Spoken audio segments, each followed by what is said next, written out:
Gérard Charras, bonjour. Bonjour. Bienvenue sur sbcnews.fr. J'en suis tout à fait heureux et je vous félicite pour cette initiative et je suis aussi également très heureux de pouvoir participer à une de vos émissions. Je crois qu'effectivement, il y a des choses, il y a de l'information à donner, il y a de nouveaux moyens à utiliser et je crois que vous êtes bien placé. Merci. J'ai été élevé par un grand-père qui s'intéressait à la politique sans s'engager véritablement. L'autre grand-père était conseiller municipal. Ce qui m'a toujours touché, c'est finalement le fait que dans notre société, déjà depuis longtemps hélas, les inégalités étaient et sont très fortes et que on s'aperçoit quand même qu'on peut, modestement, mais qu'on peut modifier le cours des choses en s'engageant plus particulièrement bien dans un certain nombre, soit d'associations, mais aussi dans un parti politique, et pourquoi pas aussi essayer de participer d'une façon ou d'une autre à la gestion de la cité et à la transformation de la vie sociale dans la mesure où on veut le faire.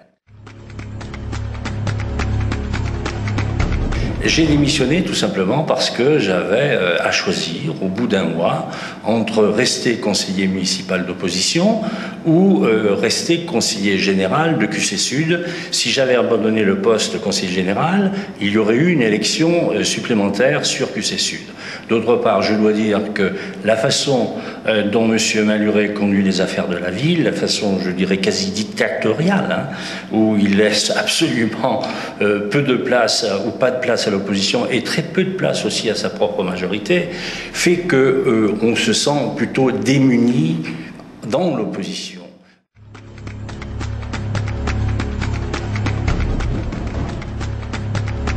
Je crois qu'effectivement Vichy change, heureusement, parce que si en 4 mandats ou 3 mandats et un début de 4e, Vichy n'avait pas changé, ce serait véritablement désespérant. Il y a des améliorations, il y a des choses, de belles réalisations. Il y en a d'autres qui me paraissaient un petit peu exagérées. Je crois que le grand marché, même s'il est agréable à regarder, je pense qu'il est démesuré par rapport aux besoins et il a coûté cher. Donc vous savez, je suis pour l'embellissement, je suis pour les améliorations, mais je suis aussi très sensible au niveau des engagements financiers. Vichy est une petite ville et si un certain nombre de choses ont pu être faites grâce à Vichy-Val d'Allier, beaucoup reposent sur les finances de la ville. Or, ce qui compte à l'heure actuelle pour une ville, pour une région, ce qui compte c'est le développement économique. Et je crois qu'en ce qui concerne l'économie, nous sommes encore dans une zone assez en difficulté. Il y a encore beaucoup à faire et je dois dire que le niveau du chômage à Vichy, malgré une baisse relative qui a été indiquée par les statistiques et qui peut être contestée, je crois qu'il y a encore beaucoup à faire dans ce domaine.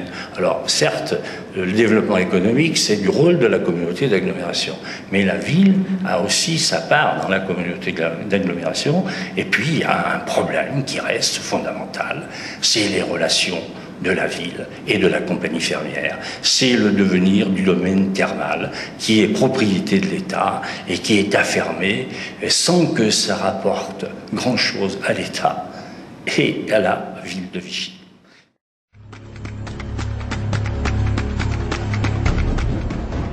La gauche est en difficulté, elle n'a pas donc pu remonter la pente après l'échec, le second échec aux élections présidentielles. Et je crois que le Parti socialiste est en quête de devenir, d'abord en quête de leader. Je crois que ça plombe un peu l'ensemble de la gauche. Et puis je crois que la gauche, comme la droite l'a fait, sans état d'âme, la gauche a à faire sa critique et à essayer de construire quelque chose sur la base d'idées neuves, sans renier ses valeurs, sur la base de propositions, avant que de se déchirer pour savoir quel sera le meilleur candidat à l'élection présidentielle. On est entre vous et moi. Est-ce que oui ou non, ça vous paraît possible, ce que vous venez de me dire à l'instant, concrètement? Pour le moment, ça paraît difficile, voilà. Mais je crois que la situation économique et sociale qui se détériore régulièrement, et on en voit les conséquences, et notamment dans notre ville, eh bien, je crois que ça va nous pousser, et ça doit nous pousser, à faire les efforts nécessaires pour qu'enfin, eh bien, nous nous débarrassions d'un certain nombre de vieilles lunes, mais que nous essayions de répondre concrètement et, je dirais, sereinement aux problèmes que se pose la majorité des Français et qui sont des problèmes cruciaux pour notre avenir.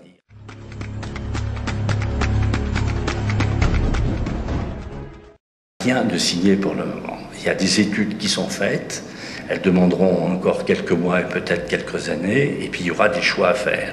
On sait qu'il y a une nécessité, c'est de doubler la ligne Paris-Lyon, la ligne TGV, celle qui était la première ligne, et qu'on a aussi une nécessité de désenclaver ce que le ministre des Transports appelle la patate vide, le Massif central. Alors on peut faire d'une pierre deux coups. On peut faire d'une pierre deux coups, et c'est ce qu'on espère.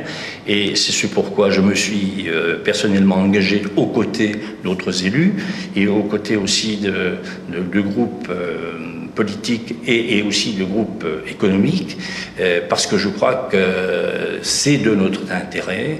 Et puis, bien sûr, Vichy en retirera les bénéfices. Alors, est-ce que le TGV passera par Vichy ? Peut-être, ça n'est encore pas sûr. En tout cas, de Vichy, il sera facile d'aller à une gare TGV et d'être à moins de 2 heures de Paris, ce qui serait tout à fait remarquable, parce que non seulement ça nous permettrait d'aller plus vite vers la capitale, mais ça nous permettrait aussi, sur le plan économique, d'en tirer des profits considérables. On pourrait prévoir ça pour quelle période, grosso modo, même si une fois que toutes les discussions, est-ce que 2011, 2012 2012, c'est possible. Ce sera peut-être un petit peu plus long. Hein. Bien. Donc, quand on sait que l'Ouest va être desservi en 2014, donc je pense qu'il faut être aussi prudent avant d'annoncer des dates précises. Disons que dans une dizaine d'années, dans 10 ans, je vais un petit peu plus loin, oui, si dans 10 ans, nous avions le TGV ou la certitude de l'avoir dans les années qui suivent, je pense que ça serait tout à fait formidable. Mais ne vendons pas la peau de l'ours. Hein. Vous savez, il y a quelques années, en 1992, très exactement, on nous assurait que le TGV allait passer par Vichy. 92, on est en 2008, on en est à un nouveau projet. Alors attendons, soyons sereins, mais soyons aussi, je dirais, rassemblés, parce que c'est un besoin urgent, non seulement pour toute l'Auvergne, mais spécialement pour notre département et pour notre ville de Vichy. Je travaille pour le moment, si je travaille, c'est pour essayer de répondre au présent. Oui. Hein, et je crois que c'est suffisamment important pour qu'on s'y attelle avec force. Mais en travaillant au présent, on prépare aussi l'avenir. Hein. On essaie de tirer des leçons du passé, et il faut les tirer, et en travaillant actuellement, nous préparons l'avenir. Alors, je ne sais pas si personnellement j'ai un avenir, mais en tout cas, je pense que les idées et les valeurs que je défends régulièrement depuis longtemps ont un avenir. C'est celui d'un humanisme raisonné et raisonnable. Donc vous ne savez pas si vous allez vous présenter ou non? Écoutez, je crois qu'il y a encore de l'eau à passer sous le pont. Je me sens en pleine forme, donc, et si tout va bien, et si je me sens encore apte à pouvoir continuer, eh bien, je verrai bien si je réponds à l'attente de mes concitoyens.